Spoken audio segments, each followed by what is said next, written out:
Amerika Serikat mencetak uang besar-besaran adalah bencana bagi dunia. Nama saya Ricky Suwarno, berdiri di atas pundak dua superpower Amerika Serikat China melihat masa depan Indonesia. Belum lama ini, negeri Paman Sam menghidupkan mesin pencetak uangnya lagi yang menyebabkan perangsangan saraf bagi setiap negara di dunia. Tahukah Anda mengapa Amerika Serikat berani mencetak dolar secara besar-besaran? Ambil saja contoh di tahun lalu.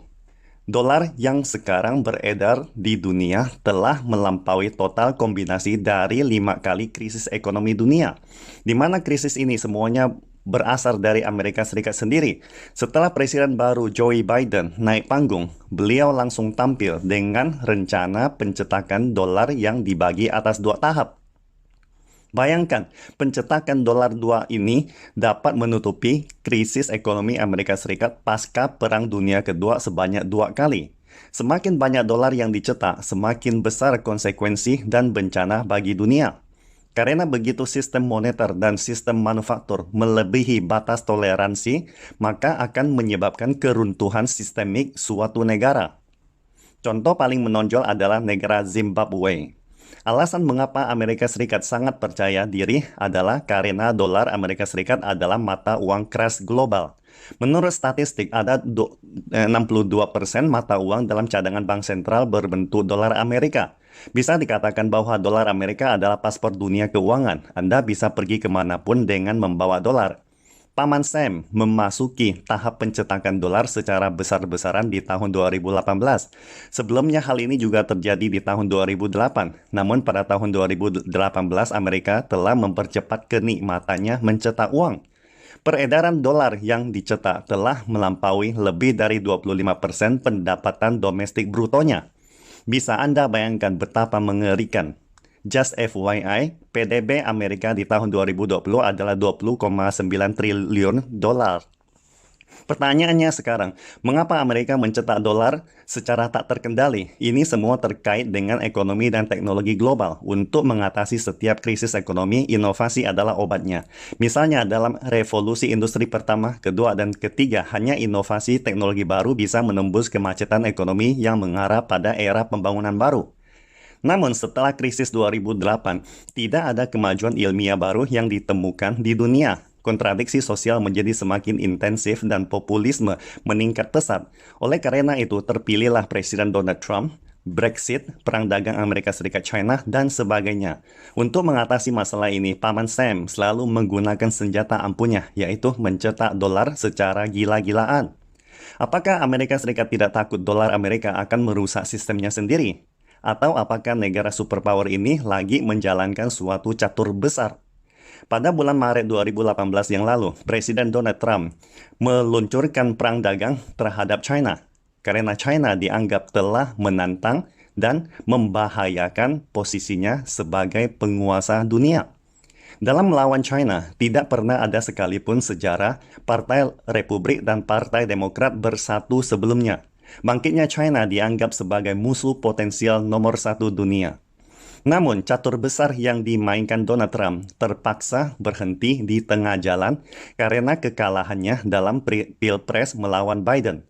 Joe Biden adalah jenis orang yang halus, mudah dekat dengan rakyat kecil, adalah contoh tipe politikus tua dan sangat berpengalaman.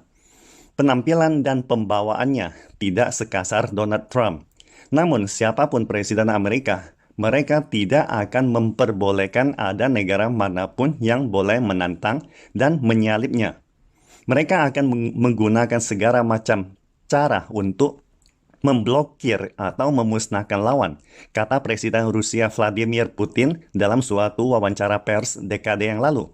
Anggaran stimulus 1,9 triliun dolar dari Presiden Biden kelihatan agak janggal. Karena pada umumnya presiden yang baru naik tahta akan bertindak lebih moderat dan konservatif dalam memperbaiki hubungan antar dua partai. Di mana dalam 4 tahun masa jabatan beliau perlu dukungan teman maupun partai lawan. Namun sebaliknya, Biden tiba-tiba meluluskan anggaran 1,9 triliun dolar yang tidak sejalan dengan gayanya. Karena dengan demikian dia telah menyinggung Partai Republik. Beliau sendiri tidak dapat menjamin bahwa tidak akan ada bencana atas keputusannya ini. Amerika Serikat masih dalam tahap pemulihan ekonomi. Ada lebih dari 1,2 juta orang setiap hari akan divaksin. Jika rakyatnya bisa kebal dan sembuh dengan sendirinya, mengapa masih harus menghabiskan uang sebesar itu? Sebenarnya tujuan utamanya adalah untuk mengekspor inflasi ke dunia luar, mengganggu sistem keuangan negara lain. Kemudian mereka baru ada waktu luang untuk sembuh dan meningkatkan kekuatannya lagi. Kelebihan dolar yang dicetak ini akan mengalir dan masuk ke negara-negara dengan masyarakat yang lebih stabil dan ROI pengembalian yang lebih tinggi. Negara manakah itu? Jawabannya sangat jelas, China. Ini adalah pukulan sasaran tepat oleh Biden. Bayangkan imbalan hasil obligasi negara 10 tahun China sebesar 3,2%, sedangkan obligasi negara 10 tahun Amerika Serikat hanya sebesar 1,1%. Obligasi Jerman lebih parah lagi, yaitu minus 0,5%. Jadi Anda pasti sudah jelas sekarang, seandainya Amerika benar-benar mengekspor uang hasil cetakan sebesar 1,9 triliun ini ke dunia di bulan Maret nanti plus 3,1 triliun cetakan tahun lalu, dolar yang dicetak kali ini pada dasarnya sebesar 357% dari duit yang dicetak dalam 5 tahun setelah krisis ekonomi di tahun 2008. Artinya uang cetakan ini bisa menyelamatkan Amerika 3,5 kali dari krisis ekonomi.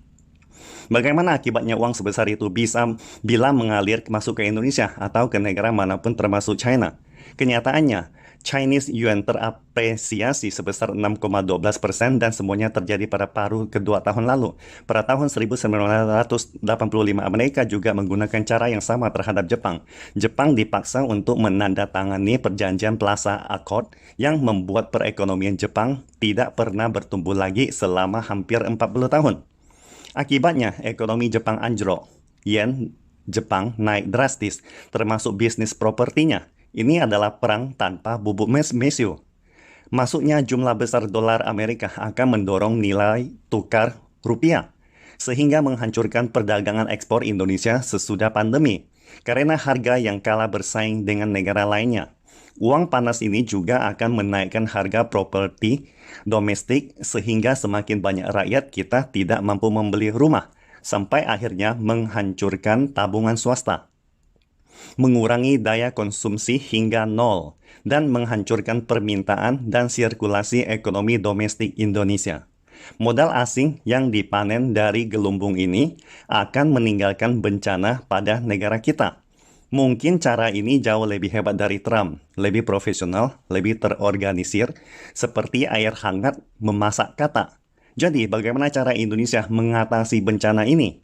Inti dari perang dagang dunia adalah teknologi, inovasi, komputer chip adalah cara terbaik untuk melawan invasi dana Amerika terhadap industri properti kita.